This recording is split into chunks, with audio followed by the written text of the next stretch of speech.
Hello बच्चों, कैसे हो आप लोग। हम लोगों ने इलेक्ट्रिसिटी क्लास 10th का फर्स्ट पार्ट और सेकंड पार्ट कवर कर लिया है।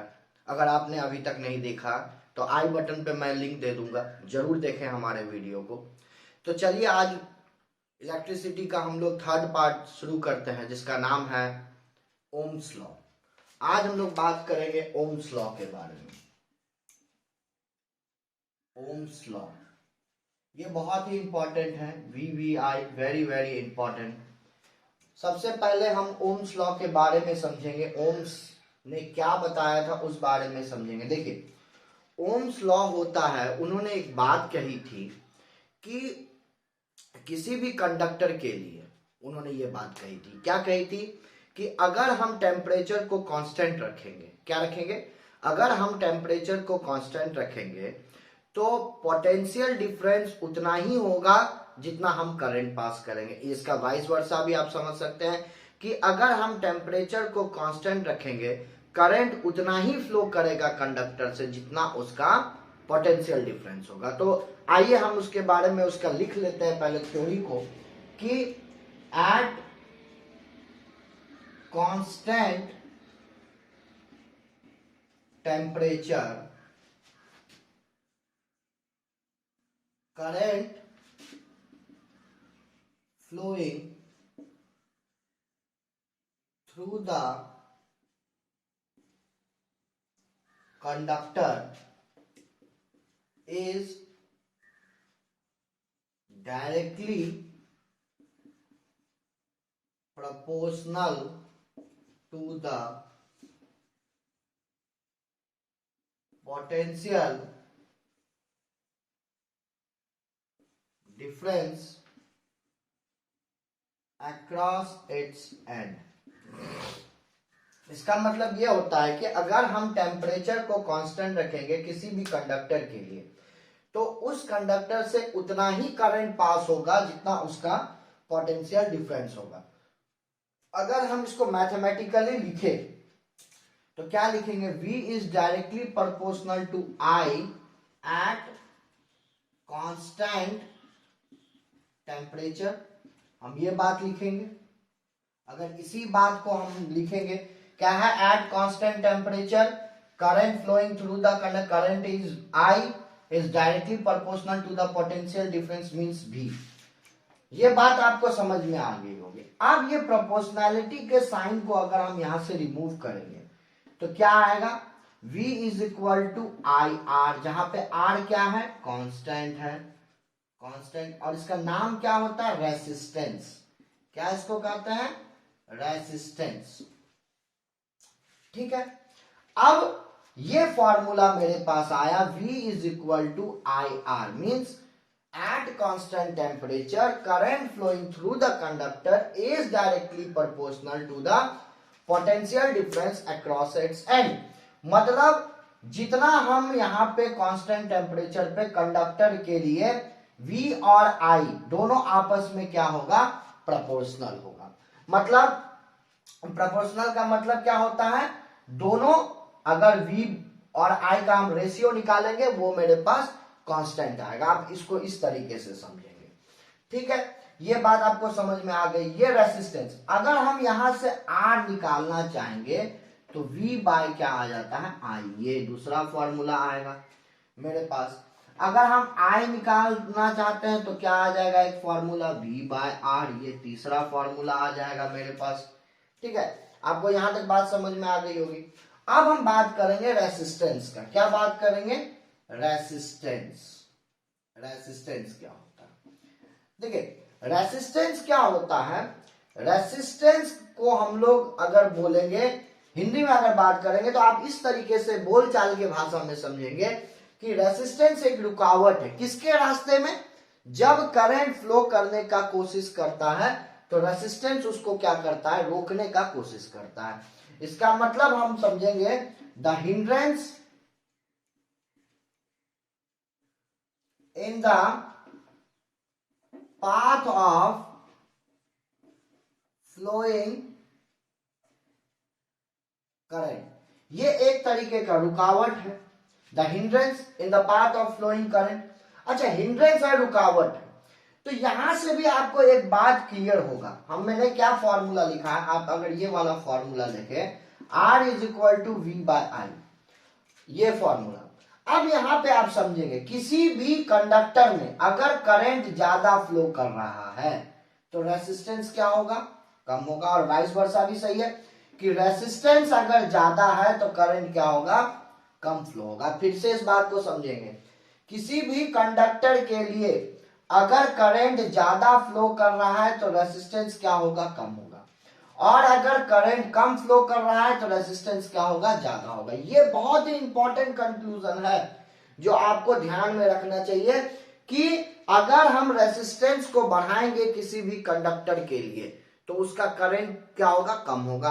अगर हम करंट को बढ़ाना चाहते हैं किसी भी कंडक्टर के लिए तो अल्टीमेटली हमको रेसिस्टेंस को क्या करना पड़ेगा, कम करना पड़ेगा। अगर हम इसका एसआई यूनिट का बात करें, एसआई यूनिट इसको बोलते हैं ओम, और ये देखने में कैसा लगता है, इसका सिंबल, हमने सिंबल जब इलेक्ट्रिक सर्किट का पढ़ा था तब भी ये बात पढ़ा था, तो आपको ये बात ध्यान में होगा।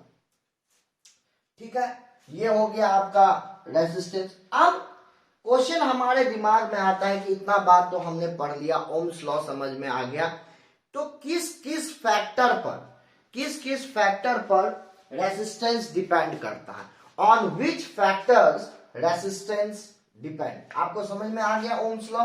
अगर नहीं आया तो फिर से वीडियो को पॉज कीजिए, आप पीछे जाइए और देखिए क्या है रेजिस्टेंस, ये ओम्स लॉ कि V और I का अगर हम ग्राफ बताएंगे तो ये क्या आएगा, मेरा प्रोपोर्शनल है दोनों, कांस्टेंट आएगा। V बाय I का रेशियो क्या आएगा, कांस्टेंट आएगा। तो क्या है, ये बात आपको समझ में आ गई होगी। अब हम आगे बढ़ते हैं, क्या factors affecting resistance of the conductor, क्या क्या बात बोले, यहीं से एक बहुत ही इंपॉर्टेंट कंक्लूजन समझ में आएगा। क्या factor affecting resistance of the conductor, लिखेंगे factors affecting resistance. Factor affect किस किस चीज पर, on which factor resistance depend, आप ये भी बोल सकते हैं। और फैक्टर अफेक्टिंग रेजिस्टेंस, सबसे पहले होता है लेंथ, अब एक एक करके समझेंगे। दूसरा होगा cross sectional area, cross sectional area. तीसरा होगा nature of the material, nature of the material. और चौथा होगा टेम्परेचर, क्या होगा, टेम्परेचर। अब एक एक बात को हम लोग यहां पर समझते हैं। क्या समझते हैं, लेंथ। अगर हम रेसिस्टेंस, इसको मैथमेटिकली लिख लेते हैं, R is directly proportional to length, इसको फर्स्ट दे दीजिए। इसका मतलब है किसी भी कंडक्टर के लिए अगर हम रेसिस्टेंस को बढ़ाएंगे तो करंट मेरा क्या होगा, लेंथ को अगर बढ़ाएंगे तो रेसिस्टेंस मेरा क्या होगा, वो भी बढ़ेगा। अब ये बात समझिए फिर से कि अगर किसी भी कंडक्टर के लिए अगर रेसिस्टेंस को बढ़ाएंगे तो लेंथ भी मेरा क्या होगा, बढ़ेगा, या लेंथ को बढ़ाएंगे तो रेसिस्टेंस भी क्या होगा, बढ़ेगा। दूसरा है क्रॉस सेक्शनल एरिया, क्या है, क्रॉस सेक्शनल एरिया। अगर किसी भी कंडक्टर के लिए, अगर क्रॉस सेक्शनल एरिया को हम बढ़ाते हैं तो रेसिस्टेंस मेरा घटेगा। क्या बढ़ाएंगे, क्रॉस सेक्शनल एरिया को, अगर देखिए इनवर्सली प्रोपोर्शनल है, ये डायरेक्टली प्रोपोर्शनल है, लेंथ को बढ़ाए रेसिस्टेंस बढ़ा, लेकिन यहाँ पे क्रॉस सेक्शनल एरिया को अगर बढ़ाएंगे तो रेसिस्टेंस क्या होगा, कम होगा। अगर हम रेसिस्टेंस को बढ़ाते हैं तो क्रॉस सेक्शनल एरिया क्या होगा, कम होगा। ये बात आपको, nature of the material, for आप नेचर ऑफ द मटेरियल, जैसे अगर हम आयरन का बात करें, आयरन में कौन सा वायर लेते हैं, निक्रोम।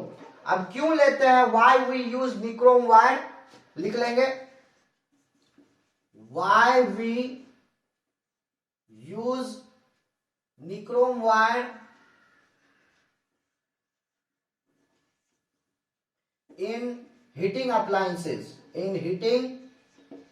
ये basically heating effect of electric current का क्वेश्चन है, बट मैं यहाँ पे थोड़ा आपको बता देता हूँ। इन हीटिंग अप्लायंसेस क्यों यूज करते हैं? सबसे पहला होता है इसका रेसिस्टेंस इज हाई। रेसिस्टेंस क्या होता है?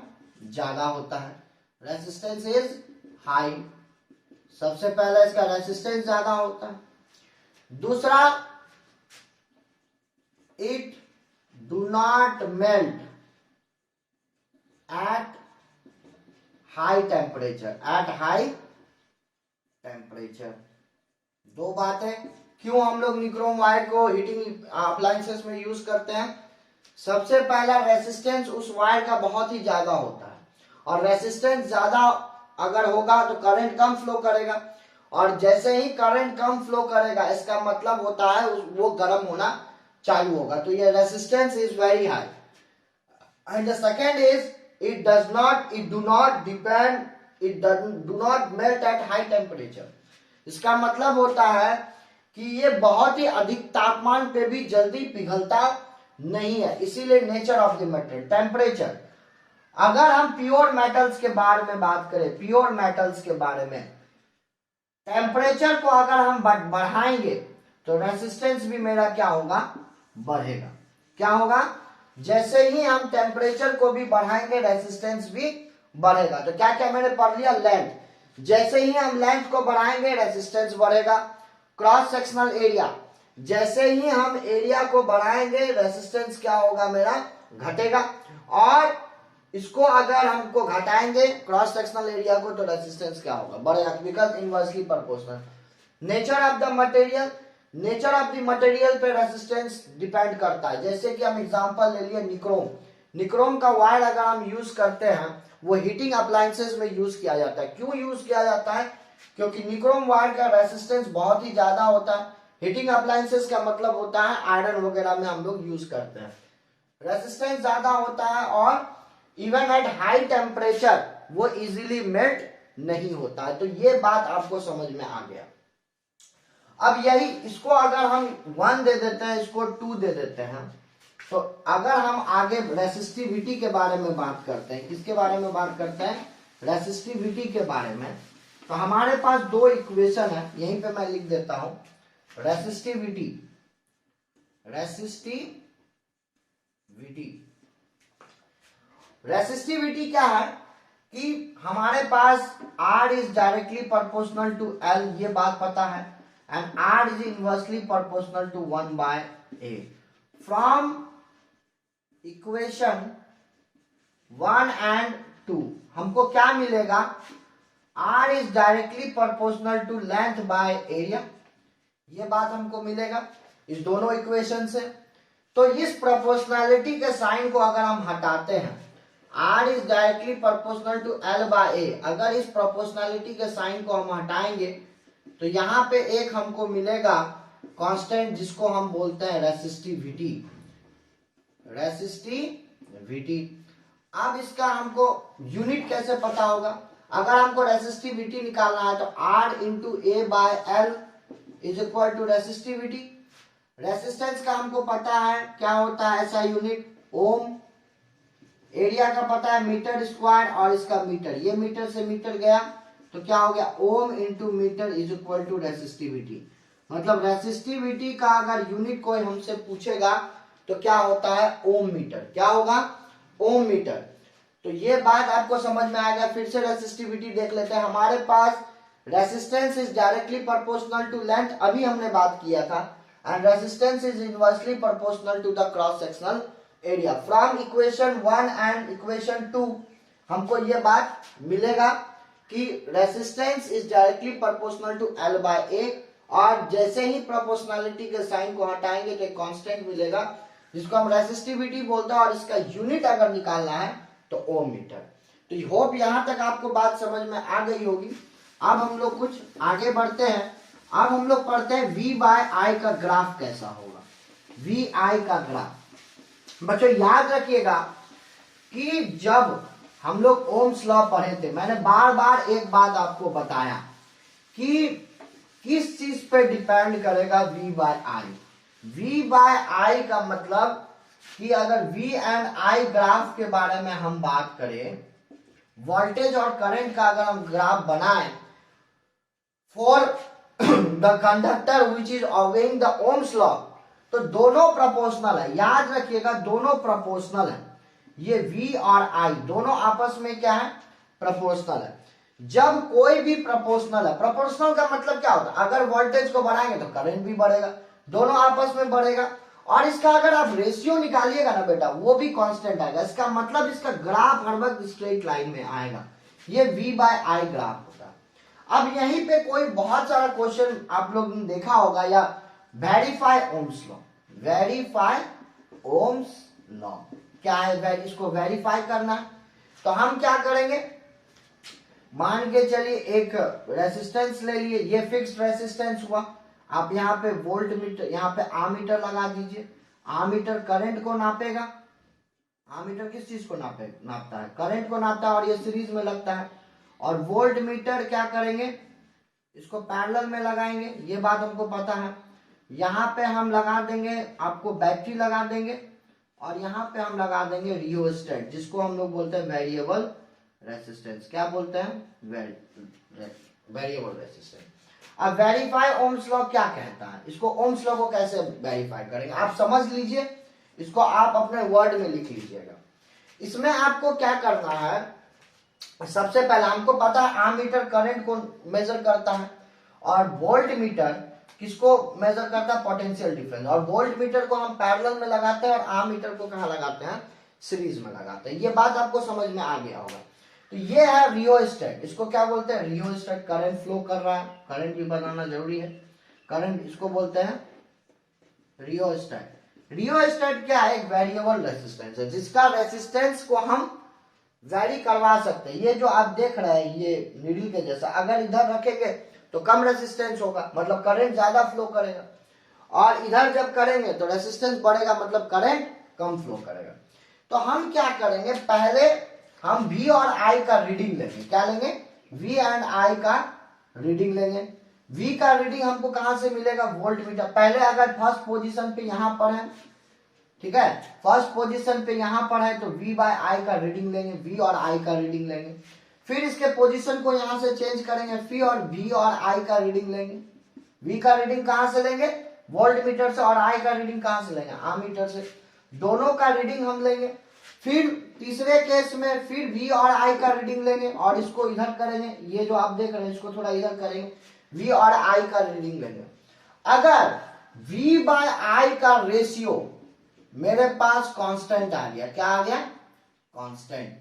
V/I का रेशियो मेरे पास अगर कांस्टेंट आ गया, तो याद रखिएगा ये जो भी आप कंडक्टर पर आप ये प्रैक्टिकल कर रहे हैं, वो ओम्स लॉ को वेरीफाई कर रहा है।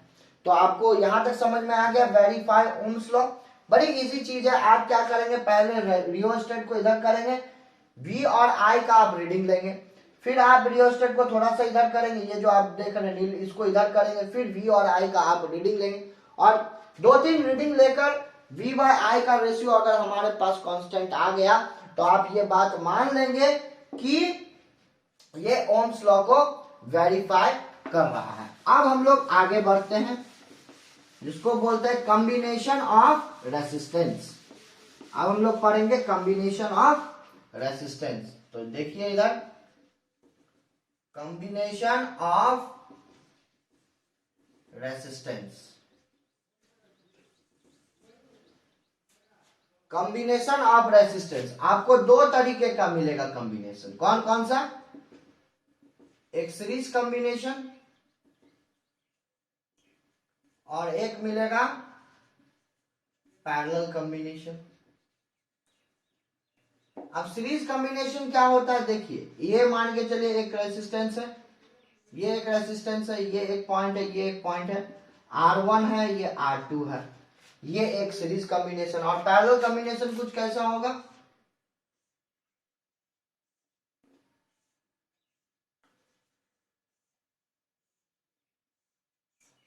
ये पैरेलल कॉम्बिनेशन होगा। इसको आप R1 ले लीजिए, इसको R2 ले लीजिए।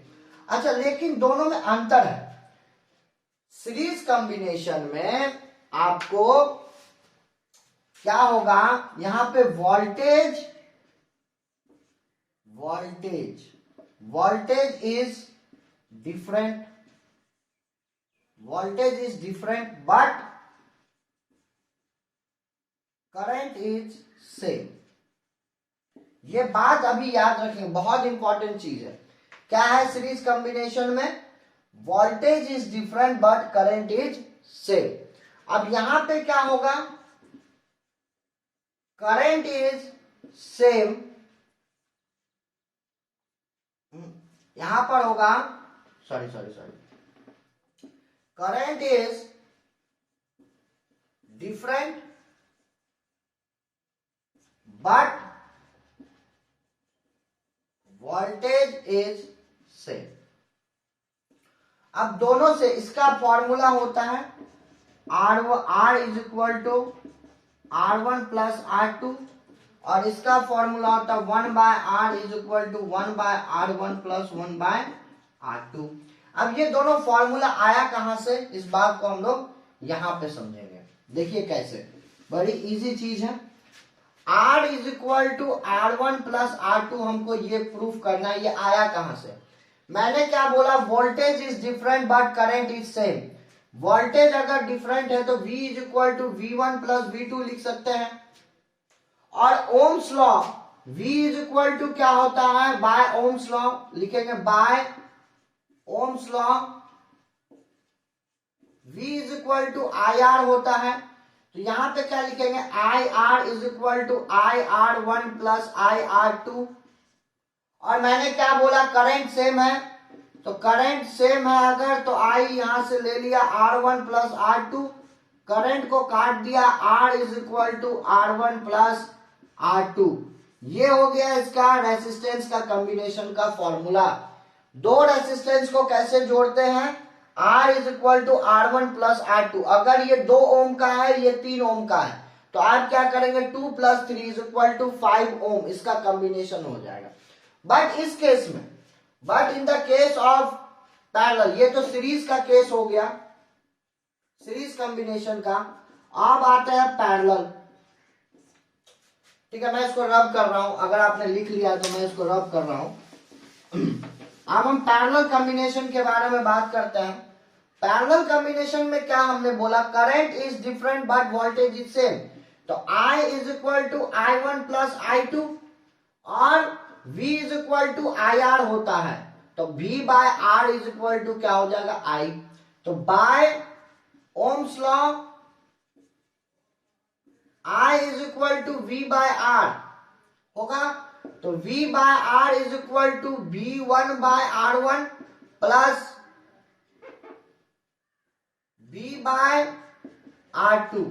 हमने क्या बोला कि यहां पर वोल्टेज क्या होगा? सेम होगा. तो वोल्टेज सेम है, तो V by R is equal to V1 by R1 plus 1 by R2. ये V से V कट गया, 1 bye R1 plus 1 by R2. ये मैंने प्रूफ कर दिया. तो आपको इसी टाइप से याद रखना पड़ेगा. सीरीज कॉम्बिनेशन में क्या होता है? वोल्टेज आपको डिफरेंट होता है और करंट क्या है? सेम है. अब आप याद कैसे रखिएगा वोल्टेज डिफरेंट है और करंट सेम है? सपोज, अब इसका थोड़ा सा मैं इसीलिए बता दे रहा हूं ताकि आपको याद रखें. सपोज एक सीरीज कनेक्शन है, आपके घर में एक फ्रिज भी लगा हुआ है, एक टीवी भी लगा हुआ है. आप फ्रिज को भी चला रहे हैं और टीवी को भी सेम टाइम में. क्या दोनों चल पाएगा? नहीं चल पाएगा. बिकॉज करंट क्या है? सेम है. करंट क्या है? सेम है. करंट क्या है? सेम है. हमको करंट को सेम नहीं करना है, हमको वोल्टेज को सेम करना होता है. क्योंकि अगर एक चीज को हम चलाएंगे और वो चीज पूरे करंट को अगर मेरा खींच लिया तो क्या होगा? दिक्कत होगा, वो चल नहीं पाएगा. इसीलिए voltage is different but current is same. ये इसका डिमेरिट भी होता है. हम घर में जब भी वायरिंग करते हैं, हम सीरीज में नहीं करते हैं, हम पैरेलल में करते हैं. ये कल की कहानी है, कल हम लोग इसके बारे में पढ़ेंगे. कल हम लोग heating effect of electric current तक पढ़ेंगे. मतलब हीटिंग इफेक्ट से चालू करेंगे और पूरे चैप्टर को कल हम लोग खत्म करने का कोशिश करेंगे. होप आपको यहां तक समझ में आ गया होगा. तो मिलते हैं फिर अगले वीडियो में. हाँ, अगर आप हमारे चैनल पर नए हैं तो हमारे चैनल को जरूर सब्सक्राइब करें. धन्यवाद.